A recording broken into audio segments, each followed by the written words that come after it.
সিঙ্গাড়াগুলো কিন্তু সুন্দরভাবে golden brown করে ভাজা হয়ে গেছে। এবার আমি গ্যাসের ফ্লেমটা বন্ধ করে দিয়েছি। এগুলো দেখতে কত সুন্দর হয়েছে আর কতটা খাস্তা হয়েছিল তাও আশা করছি আপনারা দেখেই বুঝতে পারছেন। নমস্কার বন্ধুরা, আমার চ্যানেলে আপনাদের সবাইকে আরও একবার স্বাগত জানিয়ে আজকে নতুন একটা পর্বে সম্পূর্ণ নতুন একটা রেসিপি নিয়ে আবারও হাজির হয়ে গেছি আপনাদের মাঝখানে। শীতকাল মানেই কিন্তু ফুলকপি বাঁধাকপি। তো এই শীতকালীন ফুলকপি দিয়ে যদি বাড়িতে খুব সহজেই সিঙ্গাড়া বানিয়ে নেওয়া যায় তাহলে শীতকালের সন্ধ্যাটা কিন্তু একদম জমে যাবে।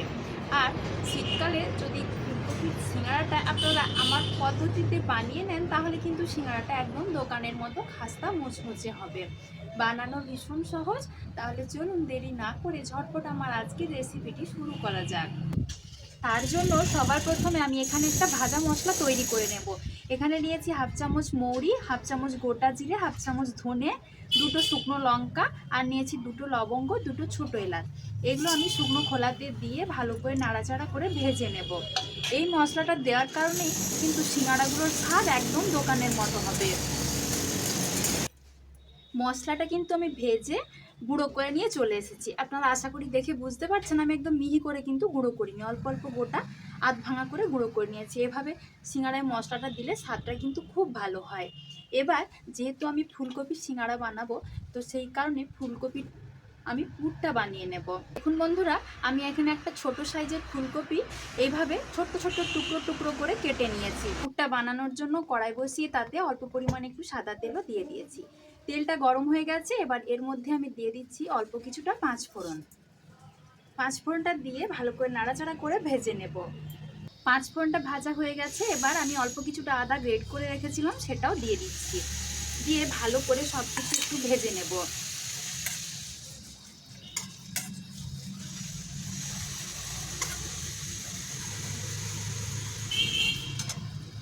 শীতকালে ফুলকপি দিয়ে চপ সিঙ্গাড়া এগুলো কিন্তু খেতে খুব সুন্দর লাগে।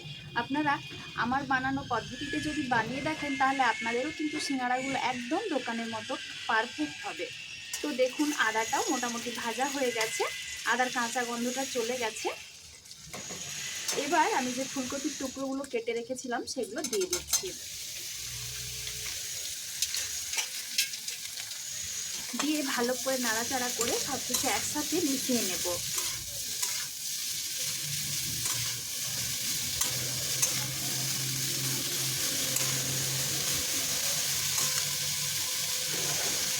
ফুলকপিটা যাতে ভালোভাবে সেদ্ধ হয়ে যায় সেই জন্য পরিমাণ মতো লবণও দিয়ে দিচ্ছি।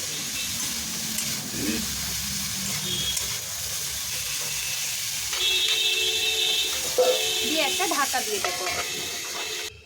এইভাবে প্রায় 5 মিনিট মতো রেখে দিয়েছিলাম। এবার ঢাকাটা খুলে একটু দেখে নেব। যেহেতু শীতকালের ফুলকপি আর এত ছোট ছোট করে কাটা আছে, ফুলকপিগুলো কিন্তু সেদ্ধ করতে বা ভাজতে একদম বেশি সময় লাগবে না। দিয়ে দিচ্ছি পরিমাণ মতো হলুদের গুঁড়ো। আমি কিন্তু এখানে আর কোনো গুঁড়ো মশলা দেব না, যেহেতু ভাজা মশলার সাথে সব কিছু মশলাই দেওয়া আছে, তাই এটা শুধু নুন আর হলুদ দিয়ে ভালো করে ভেজে নেব। আবারও আমি ঢাকা দিয়ে দিচ্ছি। ফুলকপিটা হতে থাকুক, ততক্ষণে আমি সিঙ্গাড়ার জন্য ময়দাটা মেখে নেব। আমি এখানে একটা বাটি মাপ করে 2 বাটি মতো ময়দা নিচ্ছি। এটা মোটামুটি 150 থেকে 200 গ্রামের কাছাকাছি হবে। আমি একদম পারফেক্ট মাপটা আপনাদেরকে বলতে পারছি না। এবার এর সাথে দিয়ে দেব পরিমাণ মতো লবণ আর দেব অল্প কিছুটা কালো জিরে। খুব সামান্য দিচ্ছি, চাইলে আপনারা কালো জিরেটা দিতেও পারেন বা স্কিপ করলেও করতে পারেন। অন্যদিকে আমি ফুলকপিটা আরেকবার ঢাকা খুলে দেখে নেব। দেখুন ফুলকপিটা মোটামুটি সেদ্ধ হয়েই এসেছে। এবার আমি আগের থেকে এখানে 3টে মাঝারি সাইজের আলু সেদ্ধ করে রেখেছিলাম, সে আলুগুলো দিয়ে দিচ্ছি। হাত দিয়ে এভাবে একটু ম্যাশ করে দিয়ে দেব। অল্প গোটা গোটা থাকলেও কোনো সমস্যা নেই, তবে পুরোপুরি গোটা না থাকলেই হবে।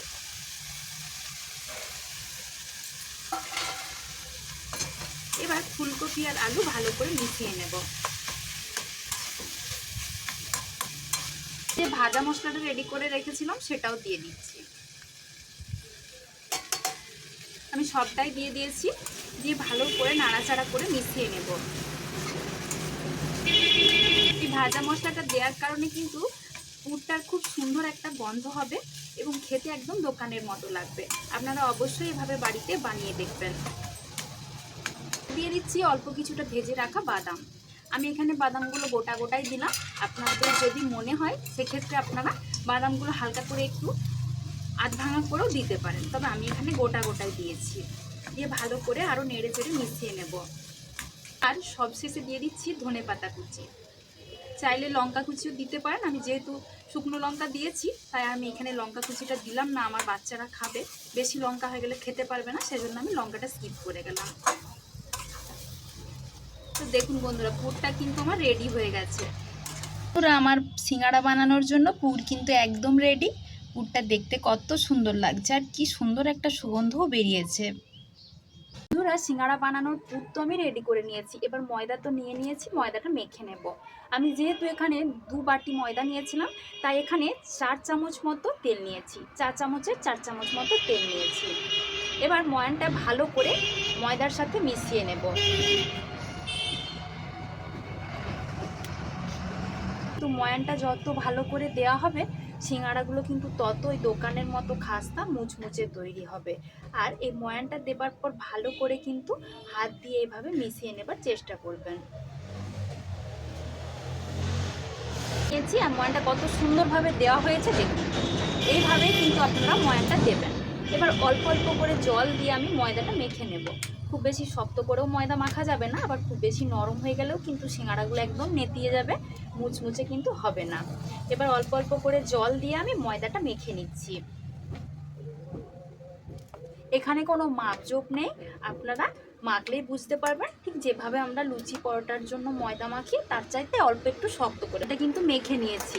আশা করছি দেখে বুঝতে পারছেন কেমন নরম মেখেছি। খুব বেশি নরম হয়নি, আবার খুব বেশি শক্তও হয়নি। ভালো করে হাত দিয়ে ঠেসে ঠেসে কিন্তু মেখে নিয়েছি। এবার আমি এর থেকে ছোট ছোট করে লেচি কেটে নেব। একই সাইজের লেচিগুলো কাটার চেষ্টা করবেন, তাহলে কিন্তু সিঙ্গাড়াগুলো একই সাইজেরই হবে। একটা বেলনা চাকি নিয়েছি, তার মধ্যে অল্প কিছুটা ময়দার গুঁড়ো ছড়িয়ে দিচ্ছি আর লেচিগুলো এভাবে পাকিয়ে নিয়েছি। তারপর একটা লেচি নিয়ে বেলে নিতে হবে। একটু লম্বা করে বেলার চেষ্টা করবেন। লুচির জন্য যেমন আমরা গোল করে বেলি সেভাবে কিন্তু এখানে বেলা যাবে না।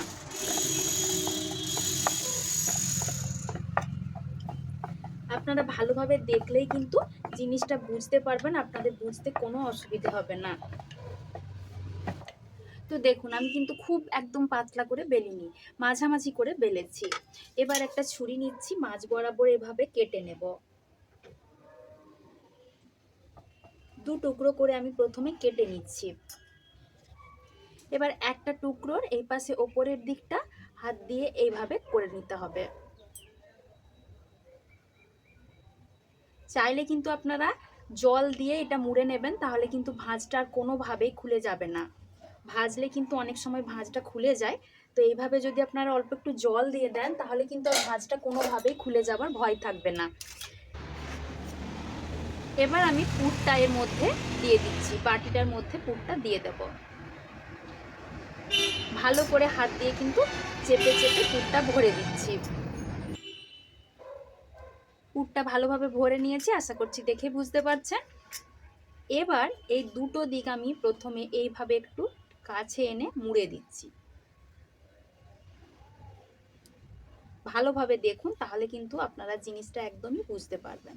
তারপর এই দুটো দিক ধরে এভাবে করে আমি মুড়ে দেব, তাহলেই কিন্তু সুন্দর একটা সিঙ্গাড়ার শেপ এসে যাবে।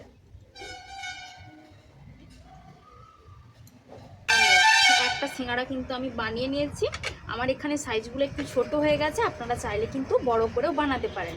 এবার একইভাবে আবারও একটা আমি এভাবে মুড়ে দেব। প্রথমে ভালো করে মুড়তে হবে যাতে কোনোভাবেই না খুলে যায়। আমি এভাবে জল লাগিয়ে লাগিয়ে মুড়ে দিচ্ছি, এইভাবে কিন্তু মুড়লে আর খুলে যাবার ভয় থাকবে না। এবার এর মধ্যে পুরটা ভরে নেব।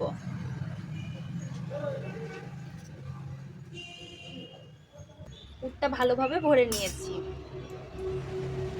তারপর দেখুন, এইভাবে দুটো ভাঁজ হাত থেকে টেনে এনে এভাবে একটু জয়েন্ট করে দিচ্ছি। তারপর এই সাইডটা এইভাবে ধরে এনে মুড়ে দেব।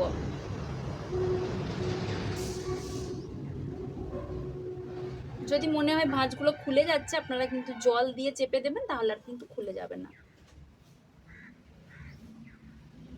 তো একইভাবে আমি সমস্ত সিঙ্গাড়াগুলো বানিয়ে নিচ্ছি।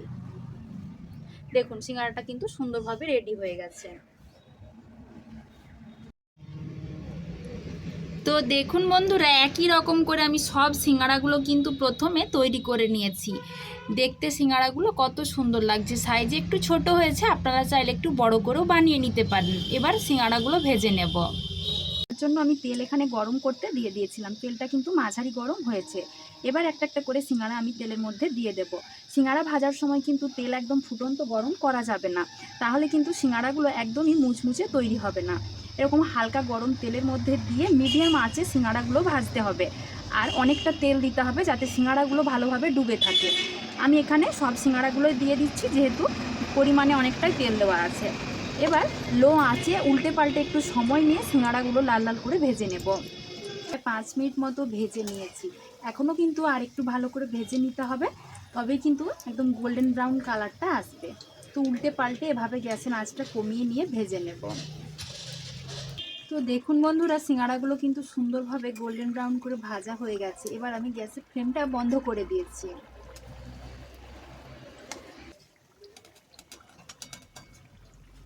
দেখুন দেখতে কত সুন্দর লাগছে।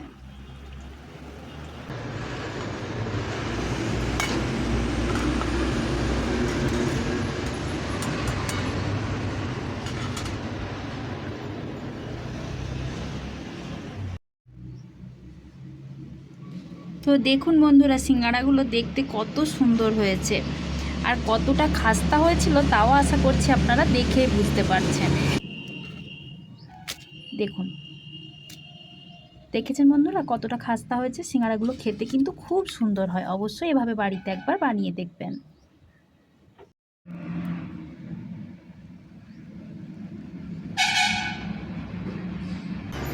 তো বন্ধুরা দেখুন, একদম 1 প্লেট সিঙ্গাড়া আমি বানিয়ে নিয়েছি।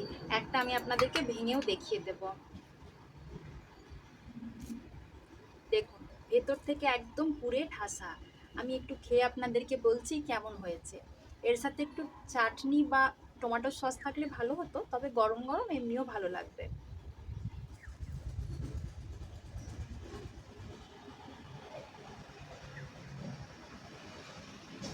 খুব সুন্দর হয়েছে, আপনারা কিন্তু এভাবে অবশ্যই বানিয়ে দেখবেন, খেতে কিন্তু দারুণ লাগবে।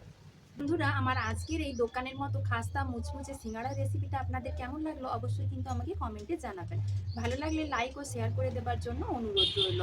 আর এভাবে আপনারা শীতকালীন ফুলকপি দিয়ে অবশ্যই সিঙ্গাড়াটা বাড়িতে বানিয়ে দেখবেন, সিঙ্গাড়াটা খেতে কিন্তু খুব সুন্দর হয়। আর বাড়িতে বানানো যে কোনো জিনিস কিন্তু আমাদের শরীরের জন্য খুব ভালো। তো আমার আজকের রেসিপিটা কেমন লাগলো কমেন্টে জানাতে একদম ভুলবেন না। তার সাথে ভালো লাগলে লাইক ও শেয়ার করে দেওয়ার অনুরোধ রইল। আর চ্যানেলটিতে নতুন বন্ধু হয়ে থাকলে প্লিজ চ্যানেলটা সাবস্ক্রাইব করে দেওয়ার জন্য অনুরোধ করছি। আজকের মতো এই পর্যন্ত, সবাই ভালো থাকবেন, সুস্থ থাকবেন, ধন্যবাদ।